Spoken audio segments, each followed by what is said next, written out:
The tabling of the recent budget provided further damning evidence of the corruption involved in overturning of the injunction to allow mining in St. Anne. The government and Naranda won the appeal based on how much tax revenue they claimed Treasury would receive. They declared that $24.5 million US in taxes would be paid by the 31st of March 2023, and they defended this position in the March hearing. However, you will see that when they submitted their appeal in January 2023, they knew that Naranda would pay nothing. In other words, they lied. As a layman, I interpret lying in court as perjury, so that is what I believe has happened. Regardless, at the very least, there must be jail time for those involved, especially when you consider the impact. My name is Stanley Edwards, and you're there in Brancaster, Madras. I'm there for 14 years farming. Right now is soft yam, yellow yam, potato and them things for my next piece of land around this, I plant potato and gungo peas.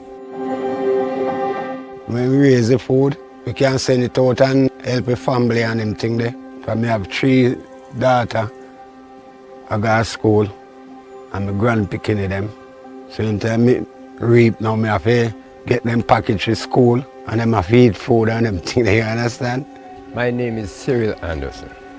I born and grew on this land and have been farming here since 1987. We are in an area and community where employment is only from the soil. All the farmers here depend on these little lands that line around that have been given to our foreparents from earlier days during Michael Manley for land lease project. I realized that the Naranda Bauxite Company plan now to take it over and mine it. Mining is expected to begin in the rural farming community of Industry Pen St. Anne, but it's not the only community that will be affected. When they come mine it out, we don't have nothing to eat. The picking them not nothing to eat. You see, it's a starvation. I feel sad about it and I beg. When them dug this place up, that is the question we ask, what we're going to do. It's not me one, it's a lot of us. What we are going to do? There is no more land for us to farm, so how are we going to live around here? I have a health problem. I was diagnosed with asthma, so I am deeply concerned about further mining. I know it will be very serious with us as farmers. When all these land have been taken away, what will the housewives do? What will the children do? These are the lands that send them to school. So what a place where them call Caledonia where we want to pass out. So them frighten the people and give them some little money and dig out the whole of the place, so some precipice then left like. But them the whole can't fall back, you know. You know, nothing to fall back them place. Just this is try the property. That's the only thing what they want to know. Dig the place and make it sound like a tree without roots. People are concerned about what they will lose and how they will survive when their ability to farm and earn is taken from them. Farming to us is our only way of life. So I look at them and I have to dash them through my bush. For we don't know land. I have to dig them up and dash them away and done with farming.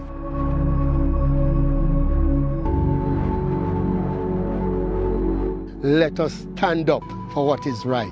Let us look and see what is going to happen. And we appeal to the government, both the PNP and the Jamaica Labour Party. Look out. You say you care for the people, but it doesn't seem that way. You need to look out for the people. Give back the lands to the people. Away with mining. This is pure evil. This is what happens when you don't have journalists.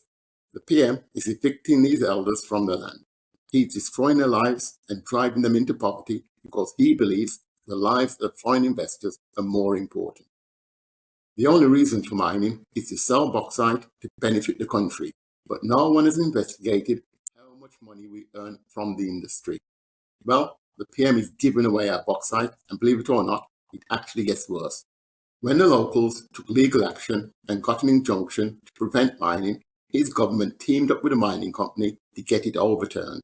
However, I believe perjury was committed, and if so, the individuals involved must be held accountable. As you can see from this headline, the prosecution was based on subjectivity. For whatever reason, earnings were not questioned, so the defense was allowed to falsely claim that if Noranda was not allowed to expand their operations, Jamaica would suffer economic loss and tax increases would be needed to cover the shortfall.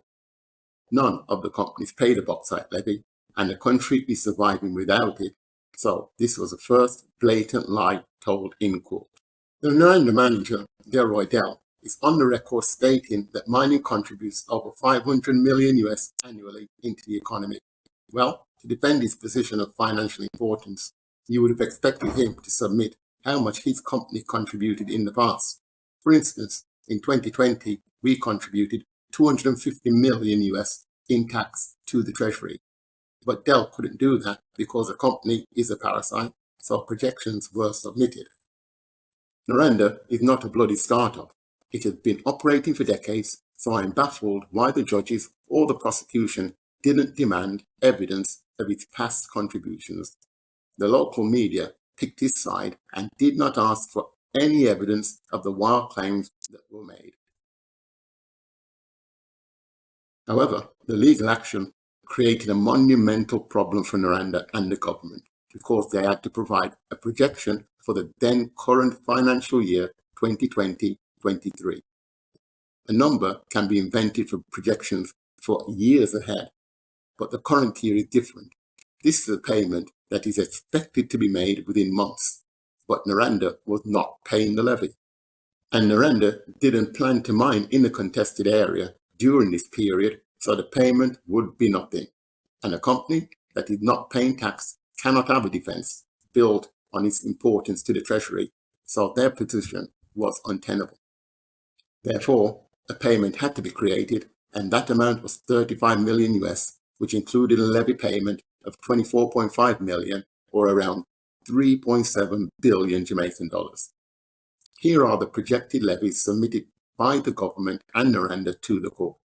The figures are for the entire industry, and if you recall, only Windalco was allegedly required to pay the levy.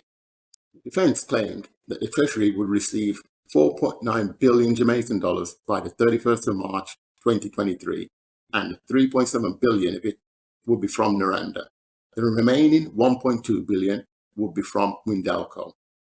The information in this Ministry of Finance table was submitted to Parliament in January 2023. As you can see, the projection is 1.2 billion, which is a Windalco payment. Therefore, in January, the expected levy payment from Noranda was nil. That is indisputable.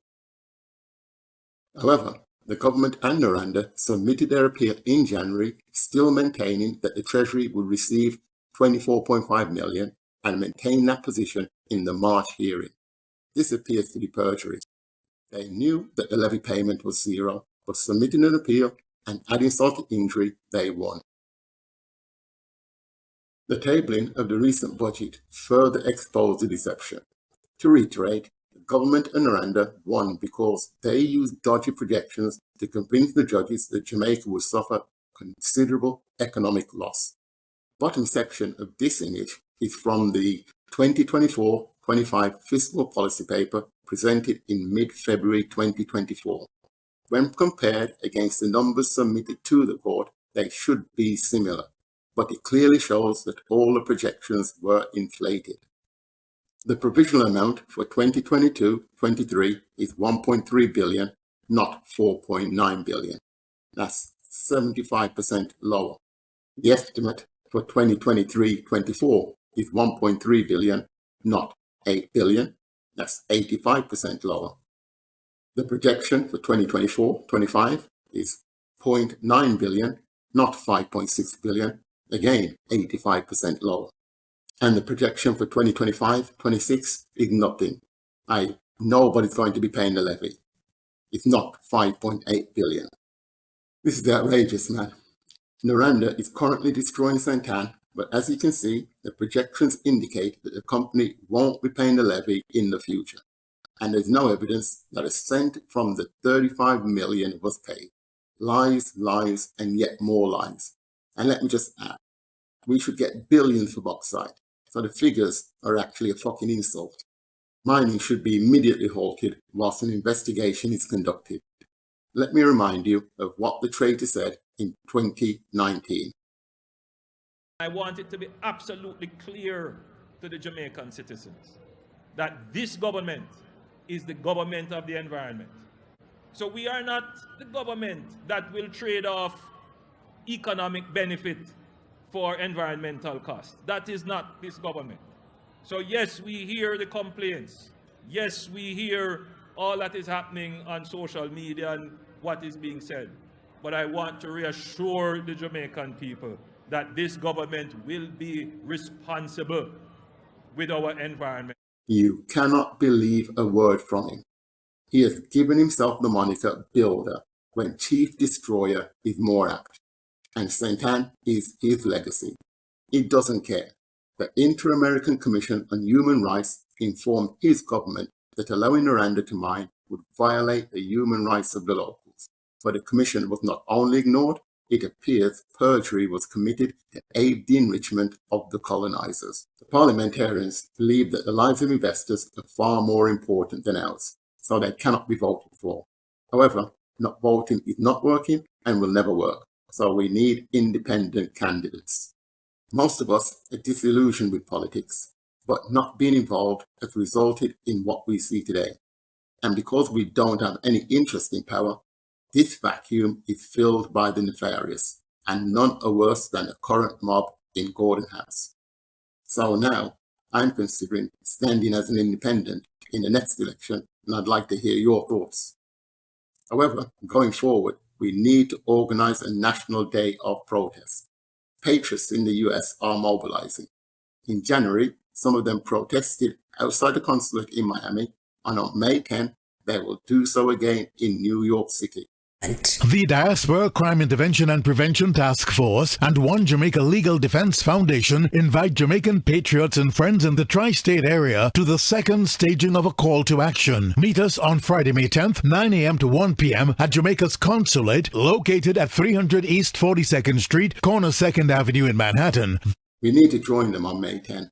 However, the destruction is ongoing, so immediate action is needed. You can help by signing and circulating the petition in the description. It needs to go viral to get international attention. And if you live in a mining or mined out community, contact me. Perjury is unacceptable, and there is a rent-free gated community that should be home to those involved. So sign the petition to advocate for their jailing. Thank you.